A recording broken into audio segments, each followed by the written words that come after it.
You think you're justified I've by the been what? unpaid labor. I've been doing what for 10 years? You've been writing on my income. I've been writing on your income for 10 years. Being a stay-at-home mother with you wanted me to... Oh, we need to have a very important conversation about this because you want to talk about how she's writing your income, but you don't want to talk about how she facilitated your ability to make one. Listen, some mothers stay home by choice, and some couples make the mutual decision that that's what's best for their families.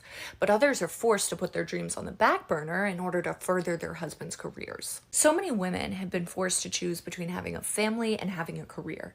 But so many men have gotten to have the family and the career because there was a woman who was willing to stand by him and handle one so that he could go and be successful at the other. Let me ask you a question. How would you have stayed late in order to impress your boss and get that promotion if your wife wasn't willing to put your children to bed every night without you? And do you think you would have been considered as good of an employee if you had to leave work every time your child needed to be picked up from school with a fever? You never had to consider how to balance parenting and working because you only had to focus on one.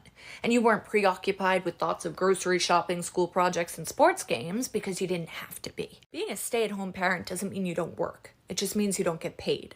So you're quick to call her lazy when it's not like she's working less, but you're more confident when you're the only one with the sense of security that comes from feeling financially free. And being a stay-at-home parent is often a lifelong sacrifice because it's not like she just gets to go and follow her dreams once the kids are grown, because then she's entering the workforce later in life with little to no work history on her resume because we unfortunately live in a society that doesn't consider holding it all together to be a skill. You don't like that someone is spending your money, but have you ever considered what it would cost you to hire a nanny, a maid, a chef, and a personal shopper?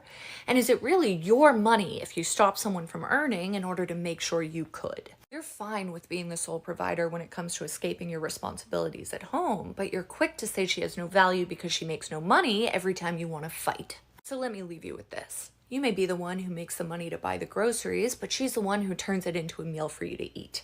You may be the one who makes the money to pay the mortgage, but she creates the house you go home to.